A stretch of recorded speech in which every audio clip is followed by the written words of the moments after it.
Hey there. Today I'm talking about two very different books.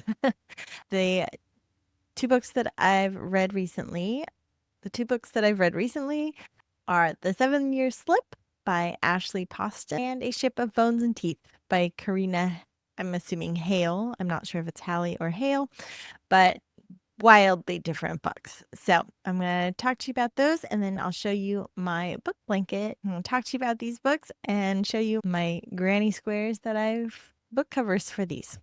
So let's talk about The 7-Year Slip. So this one is actually a physical book that I read. My friends and I did like a book exchange a while back, and I finally got around to reading this, and it was great. Normally, if I'm reading a physical book, I'll do it like in the bath.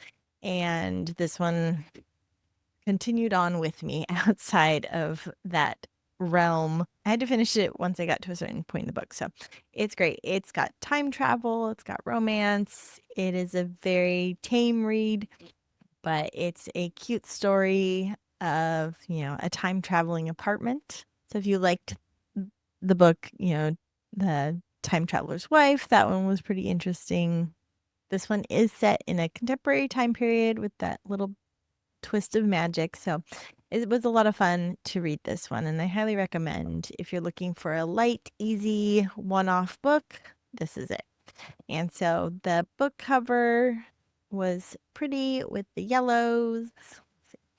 A little hard to see it there. Okay, so we've got some whites, yellows, oranges. I really liked the way this turned out. I think it's gonna be a little interesting in my book blanket as everything else is a little bit more darker. So this will definitely stand out in that book blanket. And then the latest book we read for my book club was A Ship of Bones and Teeth. This was a hard read. I'm not gonna lie. I started with audiobook as I normally do, and the narrators were not my favorite. It was really hard to get into the characters. Some of the scenes were pretty awkward when reading them because the narrators weren't fabulous. This is a very spicy book. It's definitely an open door situation. So if you're not used to that level of spice, I would probably stay away from it. But anyways, with the narrators and the story itself, I couldn't do it with the audiobook anymore. So I ended up buying the book itself so that I could read it to finish it off. And I found I enjoyed the story a lot more when I was reading it myself and not through the specific narrators. There was a point in time where I had to switch because we were getting close to our book club day and I needed to switch to back to the audio so I can get through it a little bit faster. And it was hard. It was hard to get back into that narrator. So again, turned it off, went back to the book, and was able to finish it. Again, it is a one-off, so there's no continuation of this. So it's definitely a easy, quick read, but not one of my favorites. I'm interested in reading more from the author. I feel like there's potential in maybe other world views. Something that was interesting with this book was it was a kind of a play on The Little Mermaid.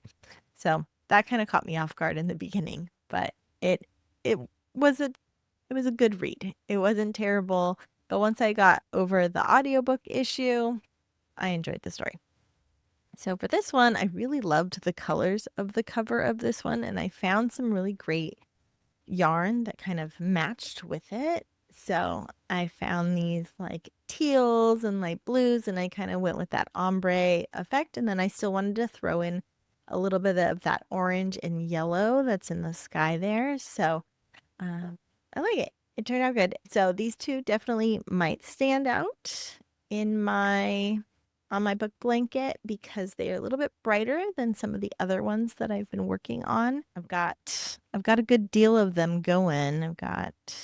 I have a good pile of these guys, so I'm probably going to need to block them soon and start sewing them together, and I will definitely create a video for those on blocking your granny squares as well as how to sew them together. Thanks for coming along on my book blanket journey. I have another one coming out, and that one is the series I loved. So I'm excited to share that whole series with you. Until next time, happy crocheting.